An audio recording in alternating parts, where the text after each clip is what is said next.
नाव से बता रहे हैं जहां पर बीते 8 दिसंबर को लापता हुई दलित युवती का शव मिलने के बाद से हड़कंप मचा है। पुलिस ने शव को मजिस्ट्रेट और परिजनों की मौजूदगी में गड्ढा खोदकर बरामद कर लिया। मृतक युवती की मां ने पुलिस पर गंभीर आरोप लगाए।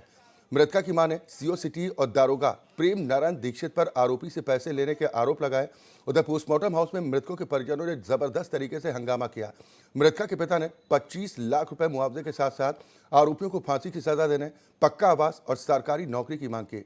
युवती के अपहरण के बाद दुष्कर्म और हत्या करने के आरोप में उसके पड़ोस में रहने वाले युवक पर आरोप लगा। बताया जा रहा है कि मृतक दलित युवती सदर कोतवाली क्षेत्र की रहने वाली थी, जो 8 दिसंबर 2021 से लापता थी। मृतका के परिजनों ने पड़ोसी युवक के खिलाफ तहरीर देते हुए बेटी के अपहरण का मुकदमा दर्ज करवाया था। वहीं मामले में पूर्व राज्य मंत्री रहे फतेह बहादुर सिंह के बेटे का नाम होने के कारण पुलिस लगातार मामले में देरी कर रही थी। लेकिन अब इस पूरे घटनाक्रम को लेकर जबरदस्त हंगामा देखने को मिला, जिसके बाद अब इंसाफ की बात कही जा रही है। पुलिस ने आरोपी युवक को गिरफ्तार कर जेल भेज दिया है। साथ ही इस पूरे मामले की छानबीन तेज कर दी गई है। हमारी बेटी 5-7 दिन से गई थी। अभी अभी जानकारी मिली कि हमारी लड़की की लाश दिव्यानंद आश्रम में मिली है। और उस समय जब दिव्यानंद आश्रम में लड़की हमारी कैद थी, तब प्रेम नारायण दीक्षित दरोगा थे यहाँ। उन्होंने दरवाजा नहीं खुलवाया था। उन्हीं का हाथ है प्रेम नारायण दीक्षित ने और रजोल सिंह ने मिलकर हमारी लड़की को मरवा दिया है। वहाँ पे मैं जा रहा हूँ, हमारे साले ने देखा है आंखों से, उसने बताया कि पुंजे की लाश है।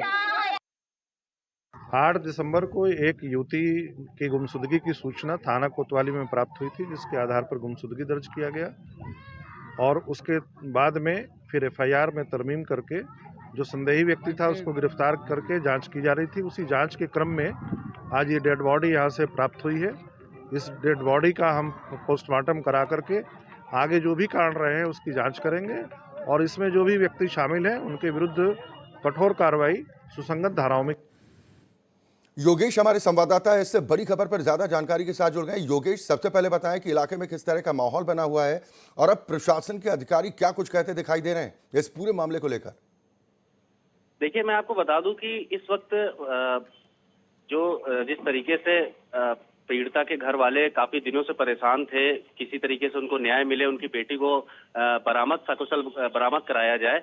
लेकिन उसी के आपने देखा कि जिस तरीके से पीड़िता की लाश बरामद होती है, इलाके में बहुत ही ज्यादा इस वक्त भय व्याप्त है और जो संबंधित अधिकारी हैं उनसे पूछने पर कोई भी सही सीधी जानकारी नहीं मिल पा रही है। वो सिर्फ यही कह रहे हैं कि जांच चल रही है और आगे की जांच जब पूरी होगी तो फिर पूरे मामले को सबके सामने रखा जाएगा। अभी भी कई चीजें संदिग्ध हैं इस घटना में कि आखिर पीड़िता इतने दिन पुलिस ने क्यों इतने दिन तक कार्रवाई नहीं की। पीड़िता की जो माँ और पीड़िता के जो बाप जो जिस तरीके से बार बार पुलिस के पास जा रहे थे, प्रार्थना पत्र दे रहे थे, तो उनकी सुनवाई क्यों नहीं हुई। सबसे बड़ी बात यह है।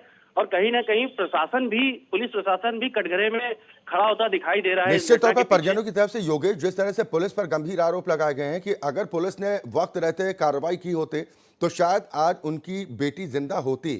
क्या प्रशासन पुलिस की तरफ से बरती गई लापरवाही की चूक को स्वीकार कर रहा है?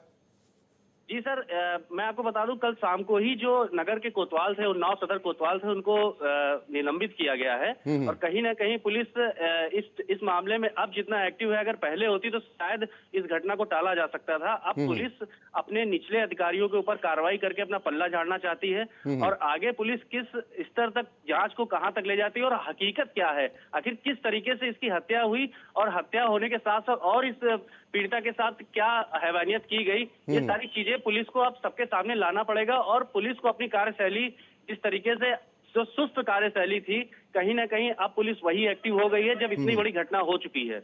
योगेश, परिजनों से भी आपने बातचीत करने की कोशिश की होगी, परिजन क्या कुछ कह रहे हैं, उन्होंने क्या आरोप और लगाए? जी, परिजन सीधा आरोप पुलिस पर लगा रहे हैं और परिजनों का कहना है कि वो जिस तरीके से आरोप लग रहा है कि एक सपा के जो पूर्व मंत्री थे, उनका बेटा होने की वजह से पुलिस का काफी लचर रवैया रहा है, उस पुलिस ने कोई मदद नहीं की है। परिजन सिर्फ और सिर्फ यही आरोप लगा रहे हैं कि अगर पुलिस समय रहते इतना एक्टिव होती तो शायद आज उनकी बेटी जिंदा होती। चलिए, बिल्कुल, बहुत शुक्रिया योगेश इस खबर पर तमाम जानकारी और बातचीत के लिए।